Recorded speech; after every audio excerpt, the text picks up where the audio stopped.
Hello, FH1 family. Thank you so much for tuning in to the 2023 WildCard Playoff Prediction.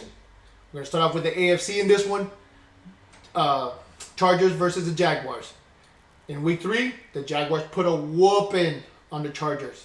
Granted, it was a much different team at that time, right? Justin Herbert had a rib injury. No Keenan Allen. They lost J.C. Jackson to IR. Corey Linsley was out. The defense wasn't playing together. It was just a different team at that time. In the last 6 weeks, the Chargers have emerged as one of the better defenses in the league. Okay, allowing just 155 yards per game. I believe Trevor Lawrence is going to struggle in this game.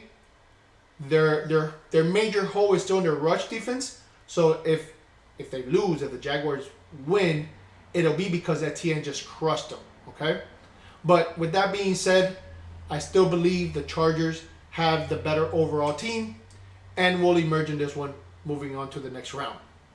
So, moving on, Ravens versus the Bengals. I'm going to keep this one short. No Lamar. Okay? They have a bunch of players being rested. Meaning they're not practicing. This game's in Cincinnati. I don't like it. I'm picking the Bengals to take this one. Okay? Moving on. My Dolphins versus the Bills. Granted, I wish I could say the Dolphins will just crush them with flying colors and everything's happy in Miami land over here. But the reality is that Miami, is not going to have to, it doesn't look like they're going to have to run Armstead. Our offensive line is a little banged up. We don't have no Tua, possibly no Teddy. Yes, we do have Tyreek Hill and Jalen Waddle, two of the best wide receivers in the league. But let's say Skyler or Teddy, whoever's there, do we have enough time to get them the ball with no offensive line, right? Or with the struggling offensive line, should I say? I don't think so. I think this is where the Bills, take advantage of us and hence make the game that much more difficult. Miami has not won a game in Buffalo since 2016, okay?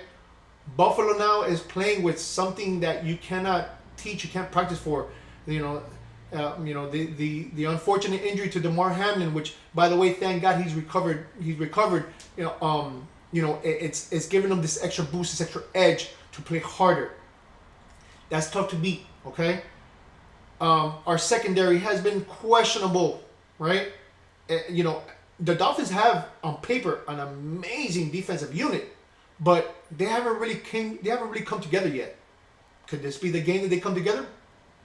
Maybe. I hope so. I know all my Dolphin fans hope so, but I don't.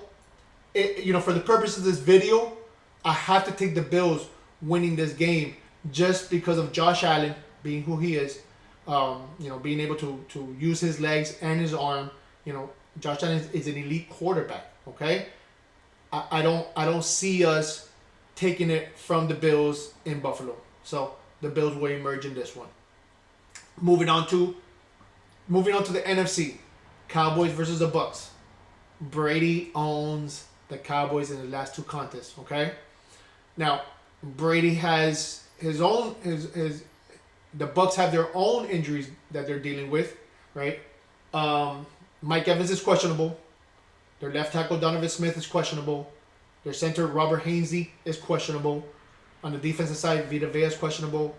A lot of their secondary unit is banged up. The boys have a lot of talent that I believe are going to exploit these injuries that their Bucks are facing. Granted, you never count Brady out, right? Never count Brady out. He's the GOAT, right? He's the GOAT. You don't count him out.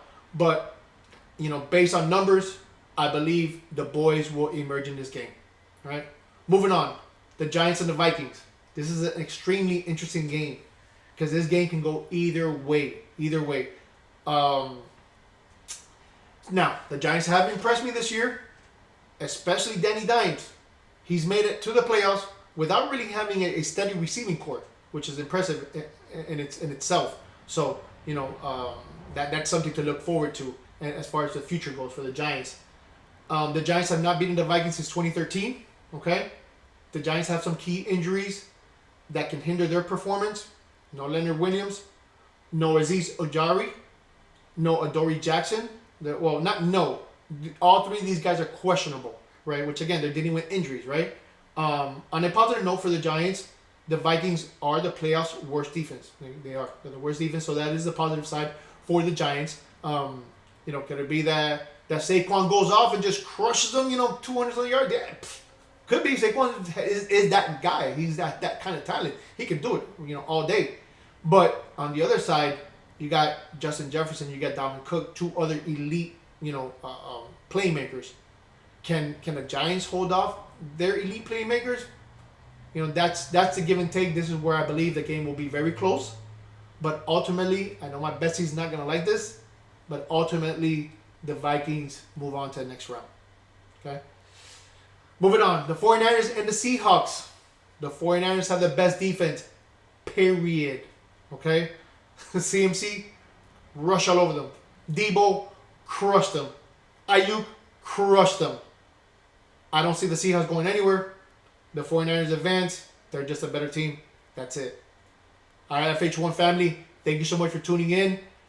Stay tuned for next week's divisional round predictions. Have a blessed day.